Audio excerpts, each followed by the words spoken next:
내년 6월 3일 이재명 정부 출범 1년 만에 지방선거가 실시됩니다. 비상계엄과 탄핵의 여파 속에 치러진 대선 결과가 여전히 여론에 영향을 미치는 가운데 이재명 정부의 중간평가 분위기가 뒤섞이면서 뜨거운 승부가 예상되고 있는데요. 선거를 6개월여 앞둔 현재 여야 모두 선수 선발을 위한 공천 룰을 정비하는 작업이 한창입니다.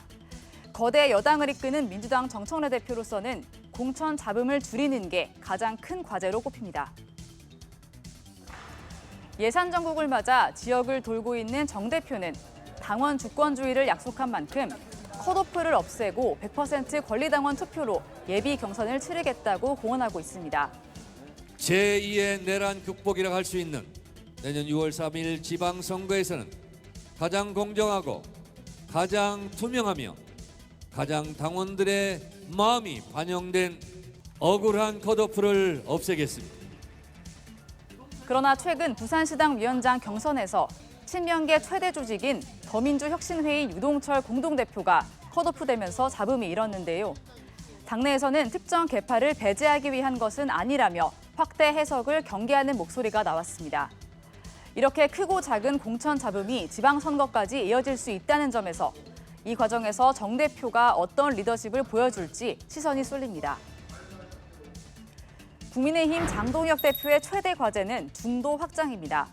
장 대표는 공천에서 당성을 최우선으로 보겠다고 했는데 당 안팎에서는 수도권 선거를 고려해 보수 대통합을 요구하는 목소리도 높습니다.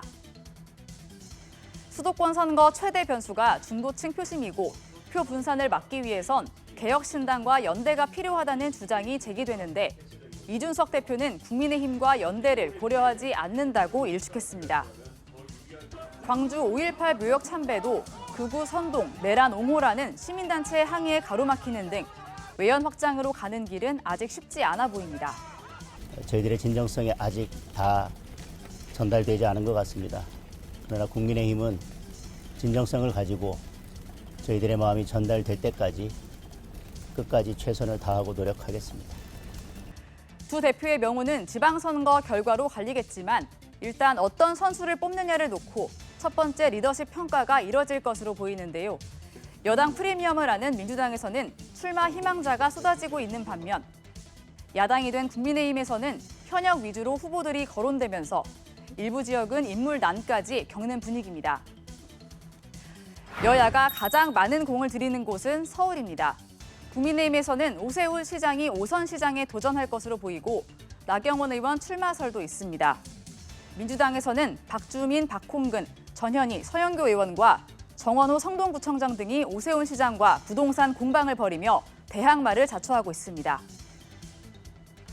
오세훈 시장의 경우 직업이 서울시장이라는 말이 나올 정도다 보니 민주당에서는 서울을 험지로 꼽으면서 차출설까지 거론되는 분위기인데요. 강훈식 대통령 비서실장과 함께 차출 대상으로 꼽히던 김민석 국무총리의 경우 공개적으로 서울시장 출마에 선을 그었습니다. 그럴 상황이 아니다. 생길 거라고 본다 이렇게 말씀드렸습니다. 반대로 경기도는 국민의힘의 험지로 평가되는데요. 여당 프리미엄을 한 건 누렸던 2022년 지방선거에서도 경기도는 패했고 지난 대선에서도 이재명 대통령이 이곳에서 크게 이겼습니다. 여기에 한석이 아쉬운 소수 야당이라 현역 의원들이 선뜻 나서지 않아 부인난을 겪고 있는데요. 당내에서는 부동산 문제 등으로 해볼 만한 선거라고 판단하면서 중도층의 소구력이 있는 유승민 전 의원 카드가 거론되고 있습니다. 경기도가 이 대통령의 정치적 고향인 만큼 민주당은 정반대 분위기입니다. 현역인 김동연 지사에 더해 추미애 법사위원장, 김병주, 이현주, 한준호 최고위원 등 10명 안팎이 자천 타천 후보로 이름을 올리고 있습니다.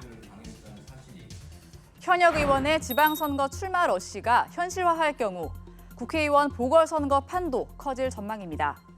이 경우 한동훈 국민의힘 전 대표와 조국혁신당 전 비상대책위원장 등 체급이 높은 원외 인사들이 원내 입성에 도전할지에도 관심이 쏠립니다. 지금까지 여의도 풍향기였습니다.